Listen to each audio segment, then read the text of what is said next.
Thank you very much. I'm very happy to be here at WordCamp Torino. Thank you very much for inviting me. The organizers are doing an absolutely incredible job. I'd like to start out by explaining who this talk is for. This talk is for anybody who's working with clients, whether you're working with external clients or whether you're working with internal clients because you work in a large company that has internal projects. All of these things can apply. In the 20 years that I've been doing this, I've seen that starting out with a very small company and then growing it to be a large company that works with enterprise clients, the lessons are always the same. And I hope some of these things can help. I've condensed almost a 3-hour workshop presentation into 10 slides and hopefully 25 minutes. If we don't get through questions here in the room, I'll be available all day for questions. So, the first thing to take in consideration in project management is during the sales process or during the process of starting the project, what kind of client is it? Who is your audience? Is your audience going to be somebody who is experienced, understands the process you're going to go through? Is your audience somebody who needs to have everything explained to them? Is your audience technical? Is your audience from marketing? Is your audience absolutely new to this? What you need to do is you need to adjust how you're going to speak to people throughout the entire process to that tone. What we want to do is we want to make sure that we're getting that conversation across in a very even tone. The next thing to do is understand whether you're, especially if you're dealing with outside clients, what level of documentation or contract. SOW stands for Statement of Work. If you have small clients, you might do just a quick SOW. And in that SOW, you want to make sure that you're documenting all the various steps of what you're going to deliver. If you're delivering WordPress projects and you deliver by pages, or you deliver by content, or you deliver by types of functions, make sure that you're getting that information in there. If you're dealing with a client that's more from the marketing world, they might want a proposal before they accept it. Make sure that in your proposal, you're leaving things a little bit vague. So that way, when you get to the contract, you have a chance to do that last-minute negotiation, that last-minute understanding of how to bring the project in. But make sure that whatever you left on purpose vague in the proposal, you're bringing them in and you're tying it down in the process of the contract. Then if you work with large clients, or if you work with a client that's going to give you a lot of projects over a period of time, you want to make it as easy as possible for them to give you money. So the way you do that is you do what's called a master service agreement, MSA. You get one contract that doesn't talk about a specific project. It says, in the projects we're going to do, here's how it's going to happen. And you talk about payment milestones, and you talk about general timing, and you talk about the types of things that you want to cover. So that way, when you have project 1, 2, 3, 4, you have a very small piece of paper that just talks about what the specifics of that project is. These different types, 3 different types of working with clients, will help you compress the amount of time you're spending on negotiation. It'll help you give an opportunity to have more conversations and set those conversations up to set the expectations of the client. Setting expectations. Here's the key to good project management. If you can keep the expectations running on a project and you're constantly communicating what the goal is, you will always have a happy client. You'll have a client that will refer other projects to you, that will come back for more work. It's always very, very important. This is also the opportunity to make sure that you're breaking from the sales process and you're moving forward into project management. When you're setting the expectation in the first conversations of the project, don't sell your last 4 projects. Talk about their functionality. Talk about what you're going to bring to them. Every conversation where they say, just like Facebook, I want this. This is your opportunity to say, well, in Facebook, they spend millions of dollars a quarter just for maintenance. Let's talk about the scope of this project. Every time they do this in a conversation, you bring it back in. Constantly be communicating and setting those expectations in every conversation. When you do anchor your clients to the correct scope, you will have a very straightforward project. You will have a project where every single conversation is backing up what you've set forth, what you're going to do. And you have a project where what you're doing is keeping everything within scope. So when they say, I have a question, how about this other function I saw on the website? You're setting up a conversation for a point later where you're going to talk about scope creep or change orders. So you let them ask questions. This time is absolutely very important to make sure that you're listening to everything they're saying and you're taking notes. And you may not address it right away. You may say, we're going to take a look at that and we're going to get back to you. Remember that you're the expert. Remember that they're paying you for your time and your expertise. So if they ask a question, you don't have to have the answer ready. You can go and do the research and get back to them.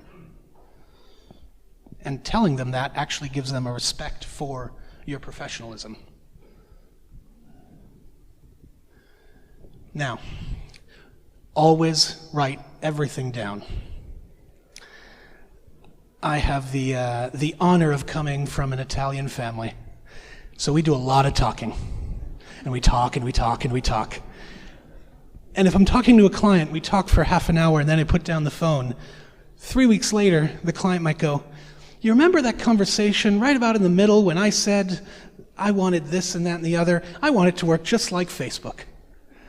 I'm sorry, I don't remember that. You're going to have a conflict there. So every time you have a conversation, document it. If you have a conversation about a bigger scope and you're trying to explain to them how it's actually going to work, follow up with an email. For those of you who use Gmail or Google Apps, there's canned responses. I set up a template in canned responses for a follow-up email. So every time I have a conversation with a client, I have a follow-up email that has a few fields on it, and it says what was discussed, roadblocks, next steps, key deliverables, things to be resolved.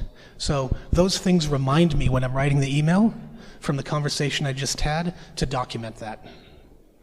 This is a very important tool. Now, you're going to have arguments, just like these guys. You're going to have a point of view that's different from your client at some point.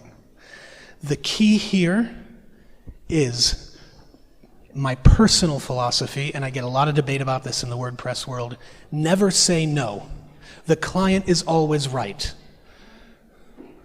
A lot of people in the WordPress community like to tell me, well, no, we're the experts, so if it's impossible, we need to say no and we need to explain why.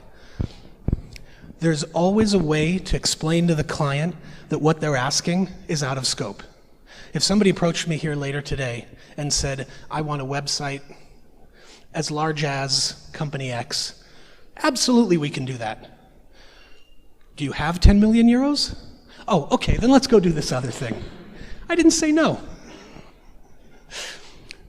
By not using no, by helping your clients understand what the scope is in every conversation, you're letting them have the free flow of ideas.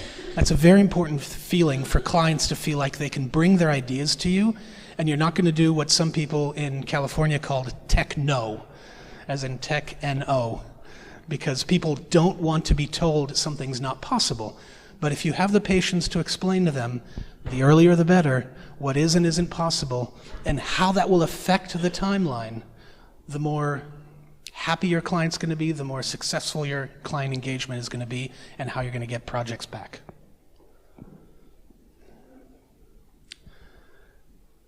So, anybody here ever have a client delay?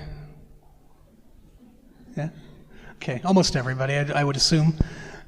What ends up happening is you give a client a comp, you give a client a design, you give a client something to look at, say, I need an approval for this, and they disappear. How do you manage those things?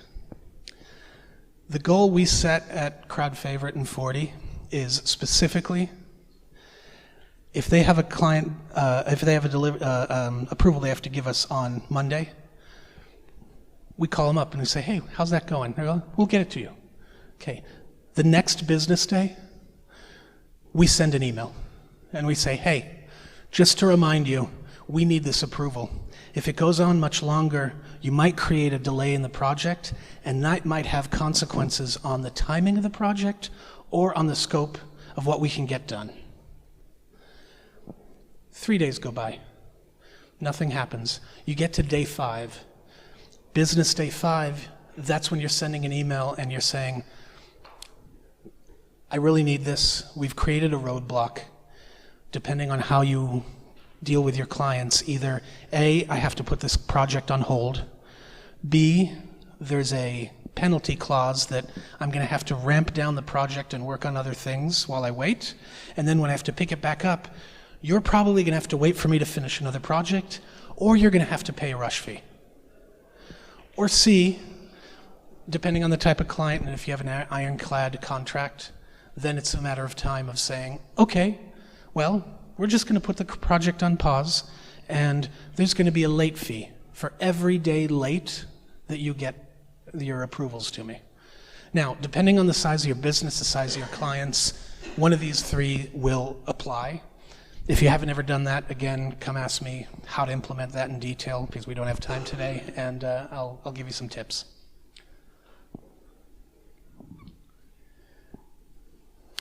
This is the perfect time to take a pause. When you've done a lot of the work and you're about to show them online the beta before it launches, a lot of you hopefully are doing QA testing and then you're showing it to the client before it launches. It's on a staging server or something. Before you have that meeting, before you give them that access, take an hour, take a day, reread your contract, reread everything that you've written back and forth with a client, understand how the project went. This is the time to be reflective about what they were annoying about, where they had scope creep, where they wanted to insert more work. And this is where you want to make sure that you're addressing those things before you show it to them and reminding them of the road you've traveled together as a client and a vendor. And it's also a great time to sell again. What do you mean? We're just delivering a project. No. WordPress, even with our automatic updates, with our great hosting companies, still needs maintenance. It still needs work. Clients get themselves into trouble. At CrowdFavorite, we have a 1-year warranty on our code. From the day we launch it, for 1 year, if there's any problem that the client finds, we will fix it for free. You're saying, wow, that's a long time. It's not if you're actually explaining at this point what a bug is. A functionality that doesn't work is a bug. Something gets updated and breaks is maintenance. There's a difference there. If you explain it before they look at it the first time, before they get into it, if you have these conversations, more often than not, you'll be able to either sell them on a maintenance agreement or explain to them what will fall in and outside of you helping them post-launch. This will save you from having a client who, after you get the work out the door, comes back and is very unhappy. Make sure you're doing these. Make sure you're having these conversations.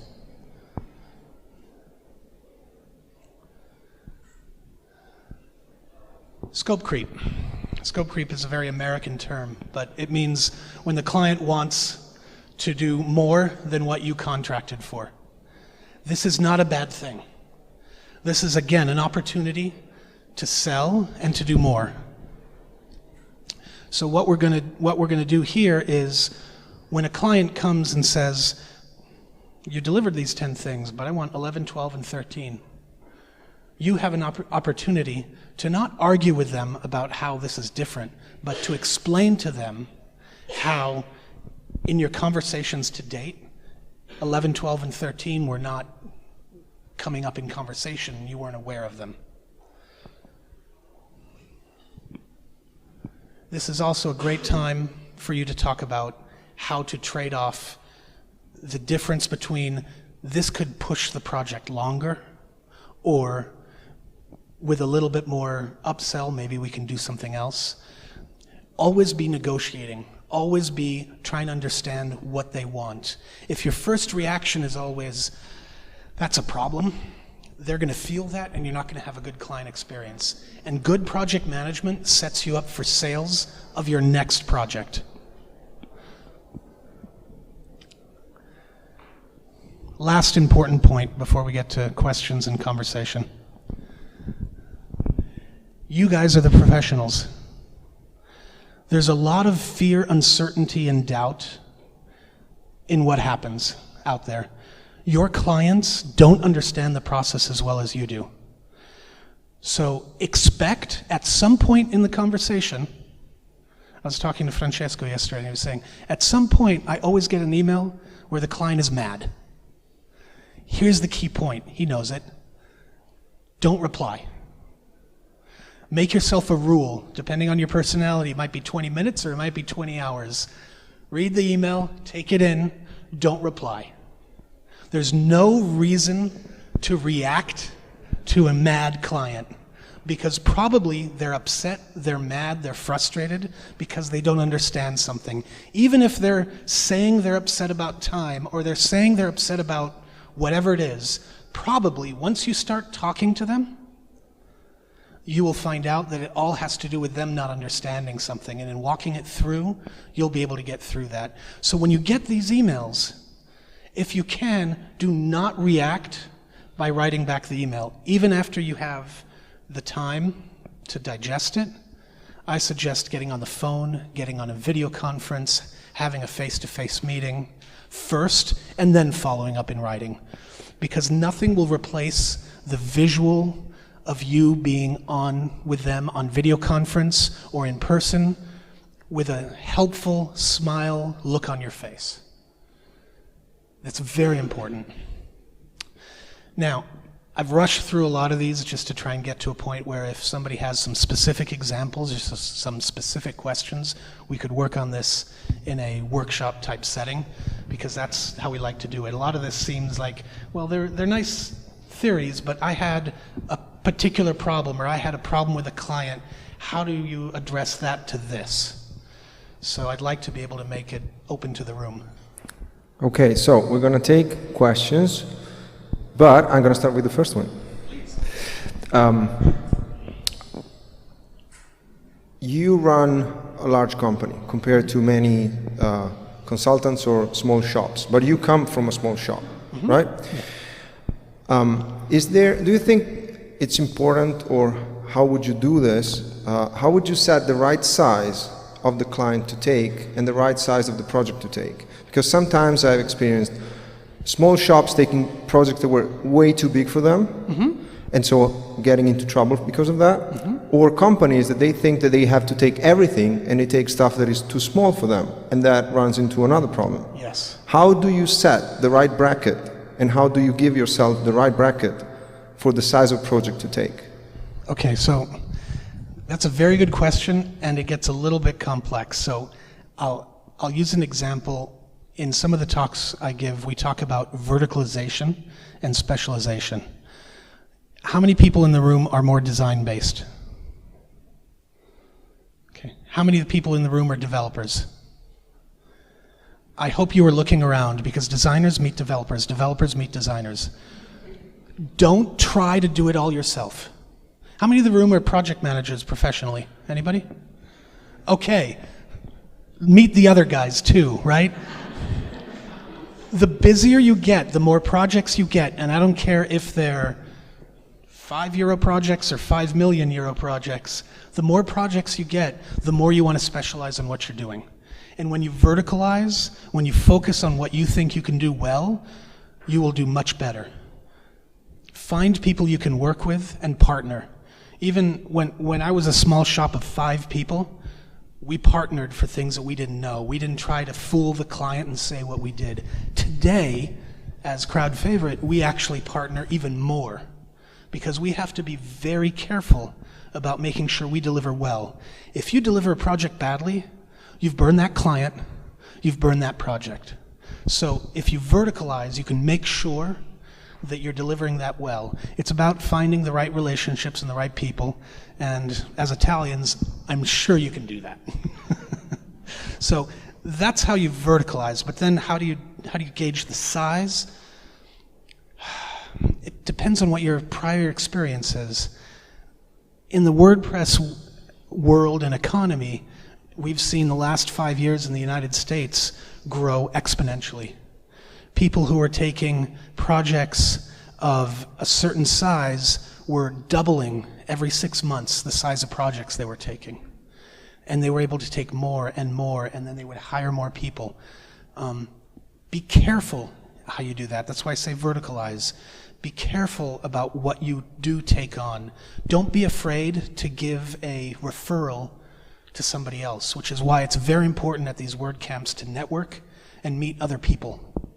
Because if you find somebody, even if you think they're competition, if you find somebody who's as good as you are, then not only can you refer something to them, they might refer something back when they're busy, and then when if you've done that well, when there's a project that takes, 2 different people, you might partner well. So it all feeds itself. I hope that answers that. Yeah. Okay, I'm sure that there are questions from the room. As a rule, if you want to ask the question in Italian, no worries, because he will reply without even a translation needed. I'm a freelance and I work as a technical consultant for small companies. Do you think that most of the advices you provide us can be helpful to freelance as well, more than to companies or large companies as yours? Thank you. Every single slide I put up here was specifically starting for a one-man company. Absolutely. If you're an engineer or you're a designer and you're doing just one-on-one consulting with very small businesses, every single slide on here has something of value to you. Even the contract slides. If you're all by yourself, I hope before you start a project, you're writing down a list of functionalities or a list of specifications of design before you get it out to the client, right? The key is when you get your 10th project and you need to work with the person sitting next to you on the next project, if you've gone through the documentation on that smallest type of contract, you might decide, okay, this is where I need to get to the next level of contract. I may need to have to do a proposal. Or once you start working with a group of people, you might say, okay, we need to do an MSA because this is a client who's going to have 10 projects over the next year. Right? So hopefully every single one of these slides has something that can specifically help.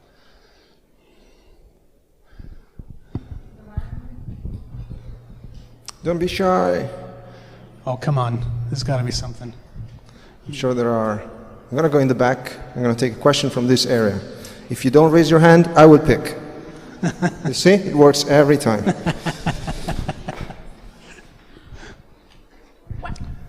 I have a slight issue with managing expectations. And in particular, I was wondering, how do you deal with, well, I get the part where you have to help them self-select a realistic path, okay? Mm-hmm. It's actually what I would like to be able to do. But my issue is with the frustration that sometimes, the clients feel when, they realize that they cannot afford something they fell in love with. How do you manage that? So the first thing to do, and there's nothing special in telling you this, is talk about a phased approach. If a client comes in with 500 euros and actually wants Facebook, there's not a lot you're going to be able to do.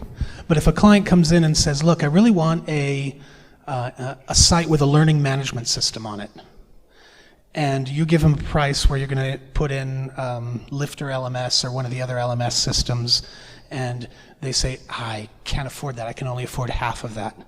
That's when you start talking about a phased approach. You say, okay, well, this is what we can do. For instance, we can design your WordPress site in mind that we're going to add the plugin later. So I'm going to take that design into consideration. But for this first budget, I'm only going to be able to afford doing X. Now, that also depends on if you're charging fixed fee or by the hour or how you're doing things. There's different ways to sort of negotiate with them.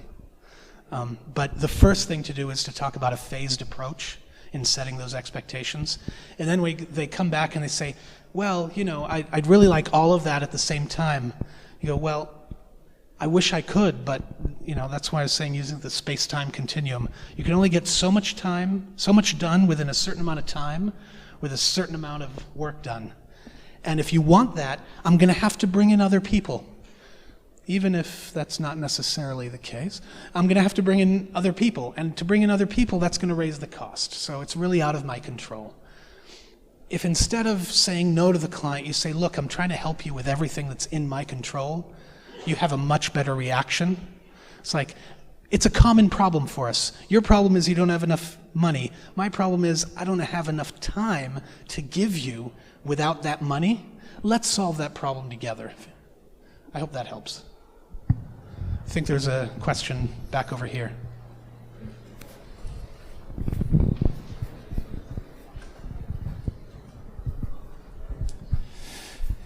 Ciao e grazie, molto interessante.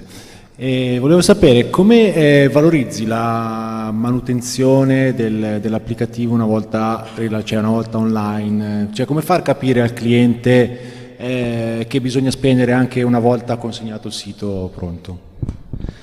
Se stai facendo il lavoro bene, quando fai quel step di beta and UAT testing, dove spieghi la differenza tra un bug e mantenimento / nuove funzioni, lì in quel momento comincia l'argomento di ok, io cliente, quando voglio andare avanti, non voglio più nuove funzionalità. Sorry, I'm trying, guys. No problem. You can talk in English. Cerco, faccio il sforzo. E altri clienti dicono, sì, dopo il launch io voglio una piccola funzione cada mese per ogni mese.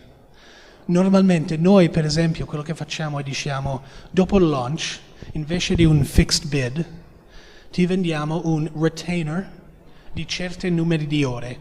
Se le ore sono solo mantenimento del code, il mantenimento per un sito marketing è molto basso, per un mantenimento se è fatto più sviluppamento di specialized plugins è un po' più alto, no? So, based on that, cerchiamo di dire sono 10 ore al mese o 30 ore al mese per un contratto di 12 mesi. Un consiglio mio è di non lasciare il cliente darti un contratto che è mese per mese. Bloccali per un anno. Sì, okay.